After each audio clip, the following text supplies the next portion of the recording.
Okay, Kevin, ich frag dich das einmal und wehe, du belügst mich.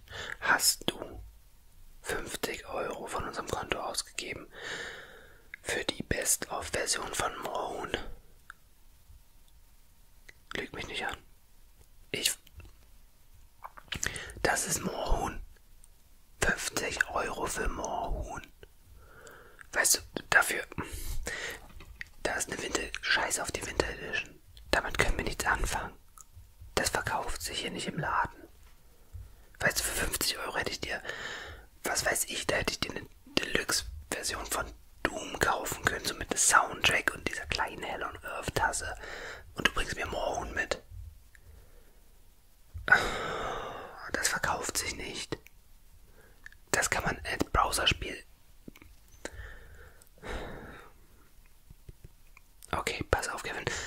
Ich muss dir das vom Gehalt abziehen, okay? Es geht nicht anders. Sorry. Hi. Eine Sekunde kurz, ja. Ja, was soll ich machen? Vielleicht kommst du dann nächste Woche noch und kaufst Call of Duty Ghosts für einen 100er oder so. Wie schlimm soll es werden? Ja, genau. Das mit dem Hund. Ja. Nee, können wir nicht machen. Pass auf, regel du das, ich hab Kundschaft. Hi. Schön, dich wiederzusehen. Ja, wir haben den Laden ein bisschen aufgestockt. Wir verkaufen jetzt einen Haufen Retro-Games. Alles von N64 bis Game Boy, Game Boy Color. Den ganzen Kram. Wir haben heute PlayStation-Spiele, wir haben PC-Spiele. Du weißt schon, Retro ist gerade in. Wie kann ich dir helfen? Ach so. Du willst Retro. Dann kriegst du Retro. Du bist genau richtig bei mir. Okay, pass auf. Das nicht. Lass mich dir helfen. Worauf hast du Bock? Okay. Was für eine Konsole? Okay, ich verstehe. Pass auf, dann machen wir es einfach so. Ich zeig dir, was ich so im Stock habe gerade. Wir haben ein bisschen was reinbekommen. Bisschen was, ja, bisschen was spicy ist. Ich zeig dir einfach mal ein paar richtig coole Sachen. Okay. Bleib genau da stehen. Wir fangen an. Ich habe da ein paar Klassiker für dich. Ich weiß, du wirst drauf stehen. Okay, wir starten mit dem ersten. Ein Klassiker aus dem Jahr 2003. Über 20 Jahre alt. In bester Condition.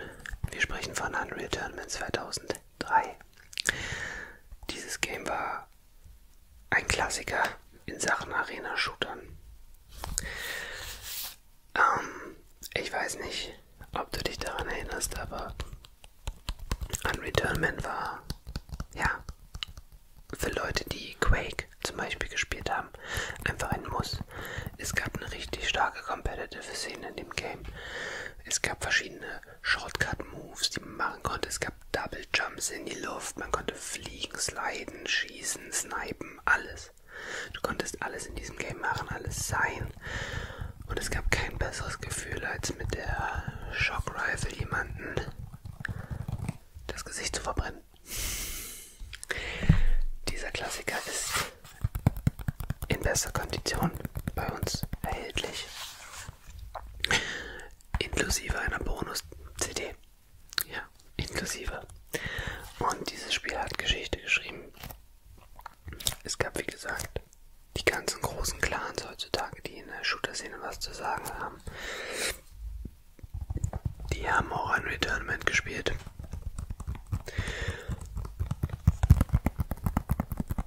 Ich kann es dir kurz zeigen, Sekunde. Hoppala hopp. Wir haben hier die Bonus-CD in bester Kondition. Wir haben natürlich die ganzen Gebrauchsanleitungen dabei. Das Spiel besteht aus 3 Discs. Alle natürlich bestens wie neu. Okay. Also wenn du Interesse hast an einem Spiel, was vor allem in den nächsten Jahren stark an Wert gewinnen wird. Einfach weil Retro-Spiele immer an Wert gewinnen. Das ist wie ein kleines Haus zu kaufen, weißt du. Du weißt es genau. Dann bist du mit Unreal Tournament 2003 bestens gerüstet. Und ehe ich es vergesse, falls du doch tatsächlich Interesse hast an der Unreal-Reihe, kann ich dir auch noch wärmstens Unreal Tournament, entschuldige bitte, Unreal 2 empfehlen. Ein, ja, storylastigeres Game als Unreal Tournament. Hier spielst du John Dalton, ein ehemaliges Mitglied der Marines und heute Marschall der terranischen Kolonialbehörde.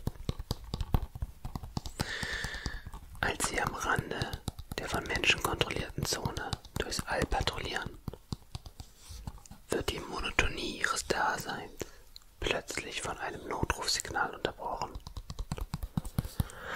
Der Beginn eines unglaublichen Abenteuers. Und ich sag dir, wie es ist. Dieses Game gibt dir auf jeden Fall, wenn du Fan bist, Halo-Vibes. Super gutes Spiel. Ein Muss in jeder Sammlung. Hast du Interesse? Das dachte ich mir. Du siehst nämlich aus wie jemand, der ein Kenner ist von Retro-Games. Da lag ich mit meiner ersten Perle gar nicht so falsch, Wundervoll. Dann würde ich sagen, packen wir die beide schon mal beiseite. Und ich zeig dir noch, was ich habe, oder? Sehr gut. Das nächste Spiel, was ich dir vorstelle, ist vielleicht nicht das älteste seiner Reihe, wenn es um Retro geht. Jedoch ist es ein Muss für jeden Retro-Fan, für jeden Abenteurer, der es mag, durch Tempel zu schleichen, durch Ruinen, Artefakte zu erforschen und dabei vielleicht ein bisschen sexy auszusehen. Ich spreche von Tomb Raider Legends. Genau. Ich kann dir kurz die Beschreibung vorlesen, natürlich. Die Legende lebt. Lara Croft, die größte Abenteurerin unserer Zeit, präsentiert sich in Bestform und stellt sich ihre größten Herausforderungen. Auf der Suche nach einer der bekanntesten Reliquien der Geschichte dringt Lara in vergessene Welten vor und muss teuflische Fallen überleben, mit denen ihre übermächtigen Gegner das legendäre Geheimnis hüten.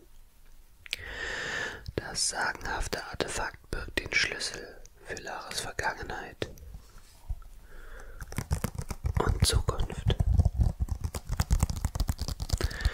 Ich weiß, früher waren die Inhaltsbeschreibungen noch ein bisschen spannend gestaltet, noch ein bisschen mit Griff, so als ob man den Inhalt, die Kurzzusammenfassung eines Buches bekam. Jedenfalls Tomb Raider Legends. Warum Tomb Raider Legends? Tomb Raider Legends ist ein unglaublich gutes Action-Adventure. Man spielt als Lara Croft die, ich sag mal noch, die alte Lara Croft, die Originalversion, wenn man es so sagen will, mit ihren 2 Pistolen.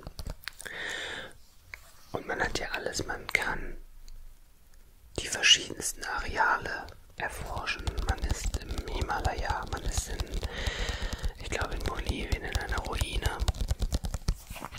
Man spielt in jeglicher Hinsicht ein Abenteuer. als Lara Croft. Wie immer die CD.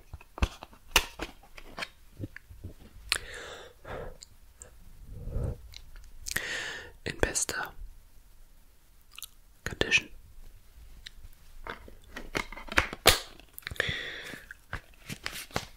Und natürlich auch die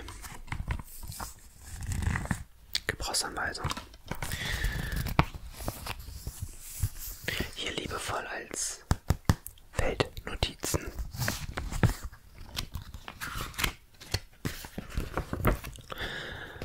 Klassisch, wie es früher war, mit einem Inhaltsverzeichnis, den Details zur Steuerung, einer Einleitung in die Charaktere, in Lara Croft, in allgemeine Menübefehle, Grafik. Hier auch wunderschön dargestellte Artefakte und einzelne Spielausschnitte.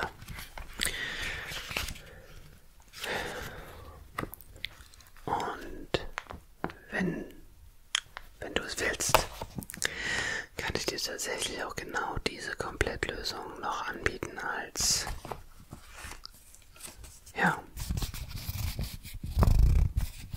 Freundschaftspreis. Natürlich braucht man die Komplettlösung heutzutage nicht in Zeiten, in denen es Internet gibt.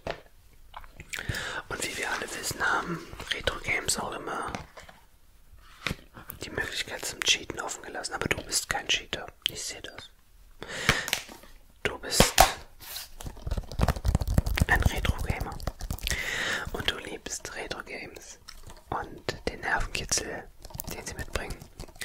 Also frage ich dich, möchtest du dich auf ein Abenteuer mit Lara Croft begeben? Ja, ich wusste es. Okay, dann lege ich das mal zu den seltenen Exemplaren der Unreal Tournament-Reihe und würde sagen, ich hätte da noch was für dich. Hast du Lust? Natürlich hast du Lust. Okay, warte kurz. Warte, nicht wegrennen. Ich muss kurz in den Keller. Okay, ich bin wieder da. Pass auf. Ich habe noch ein ganz besonderes Spiel für dich.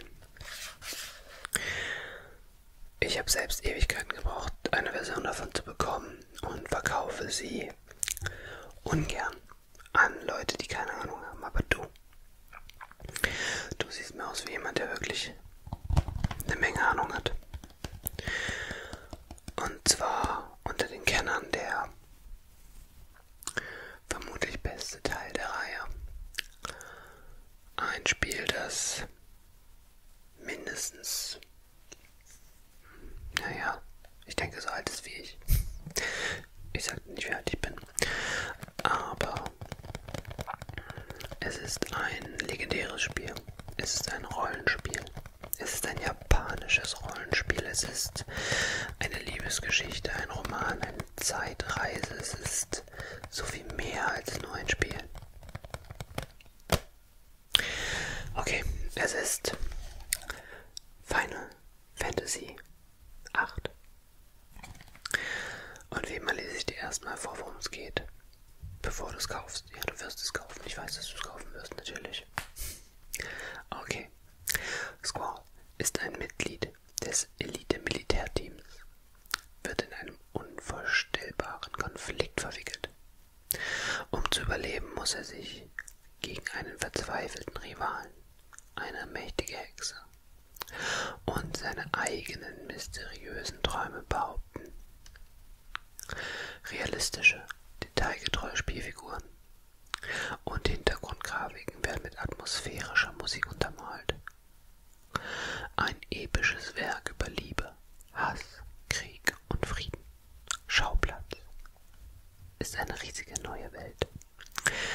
Dank des neuen Junction-Systems können Sie die Spielfiguren individuell mit mächtigen Zaubern aus dem Arsenal der Gegner ausstatten.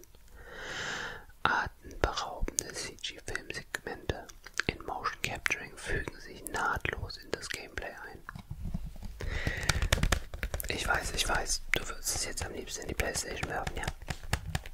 verstehe ich. Lass mich dir kurz noch einen Abriss geben. Dieses Spiel ist ein Juwel. Dieses Spiel kommt mit 4 CDs. Die CD ist wieder in Perfect Condition. Leider hat die Gebrauchsanweisung einen kleinen Knick. Was aber nicht heißt, dass das Spiel selber nicht Perfektion ist. In der Gebrauchsanweisung siehst du wieder, welche Knöpfe du drücken darfst, wie das System funktioniert. Es ist ein rundenbasiertes Kampfsystem, was bedeutet, du kannst tatsächlich jederzeit kurz pausieren, um Luft zu holen.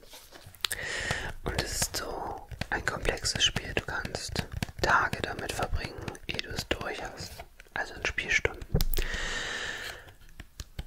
Du spielst eine Elite-Truppe an Söldnern, die, ja, es ist schwer zu erklären, ohne zu spoilern, weißt du. Aber ich sag dir, es ist eine fesselnde Liebesgeschichte, die sich im Laufe der ersten CD anbahnt. Ein Kampf gegen eine Hexe, die Menschheit in ihren Bann zieht und die Regierung stürzt. Es sind mystische Bestien dabei, Drachen, und vor allem hat es ein unglaublich interessantes Kampf- und Kopplungssystem. Du hast verschiedene Zauber, die du im Spiel sammeln und lagern kannst. Diese Zauber kannst du auf Waffen legen, ebenso in deine Verteidigung gegen bestimmte Sachen immun zu sein. Du kannst dir Zauber geben, die dich schneller machen, die Gegner langsamer machen. Du kannst Zauber geben, die Zeit anhält. Und alles in allem ist dieses Spiel einfach... Es ist, als ob du einen Film spielst, weißt du? Und je länger du spielst, umso mehr tauchst du in diese Welt ein und wirst der Hauptcharakter, der unglaublich komplex ist und doch so ein stiller, schweigsamer Charakter. Ich selbst habe das Spiel anfangs als Kind gespielt und es wieder aufgegriffen, als ich etwas erwachsener war, weil ich weiß gar nicht mehr genau, es stand hier vorne, ab 12 Jahren war es geeignet. Ich habe es ungefähr es könnte mit 12 gewesen sein, vielleicht auch jünger, aber es war vor 12, es war vielleicht mit 10. Und selbst mit 12 kann man die Komplexität des Spiels nicht begreifen, zumindest damals nicht. Heute sind die Kids ja so viel weiter mit ihren Fortnite-Hochgebaue und 360 No-Scope-Kram und 6-Jährige, die auf Instagram irgendwelche Videos teilen, wie sie bei Decken abräumen oder so. Jedenfalls, ich schweife ab. Dieses Game ist ein Muss. Das ist quasi wieder mehr so eine Wertinvestition, weißt du, du investierst erstmal in Bildung, weil dieses Spiel muss man kennen. Und du investierst in eine Reise, die dein Leben verändern könnte. Also was sagst du dazu? Ja. Okay. Dann haben wir jetzt Tomb Raider Legends. Wir haben 2 der besten Unreal Tournament Spiele, die es vermutlich gibt. Wir haben das beste und schönste Final Fantasy, was du jemals spielen wirst.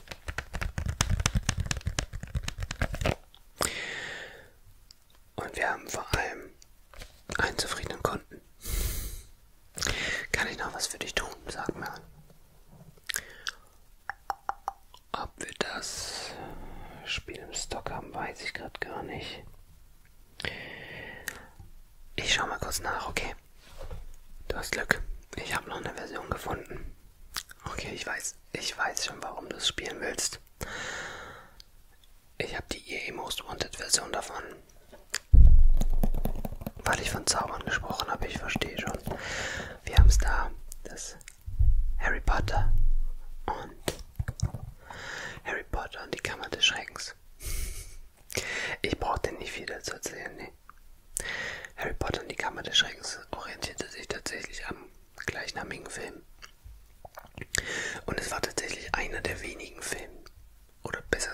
der wenigen Spieletitel, die tatsächlich gut waren. Es gab früher oftmals schnelle Ableger. Das heißt, es kam ein Film raus und es wurde schnell ein Ableger für eine Konsole oder für den Computer entwickelt, einfach um möglichst viel Cash zu machen. Aber nicht so wie in Harry Potter. Harry Potter hatte so sein ganz eigenes Flair. Es hat diese zauberhafte Welt des Films einfach auf das Spiel übertragen. Und auch wenn man mehr oder weniger das Ende kannte, war der Weg dahin einfach so unglaublich toll. Man hatte Süßigkeiten aus dem Film, man hatte die ganze Quidditch-Sache, man hat das Fliegen sehr gut übertragen auf Computer, auch auf die PlayStation damals. Für seine Zeit war es ein sehr gutes Spiel. Not gonna lie. Es war sehr gut. Und ich weiß, warum du es haben möchtest. Und ich würde es dir auch verkaufen. Natürlich. Klar, du bist einer meiner besten Kunden. Also Harry Potter und die Kammer des Schreckens. Klar, gerne. Packe ich dir mit ein. Okay, dann haben wir jetzt deine Titel zusammen. Ja. Super. Perfekt. Freut mich. Kann ich dich noch für eine Runde Morgen begeistern? Nee. Schade. Okay. Dann packe ich alles ein.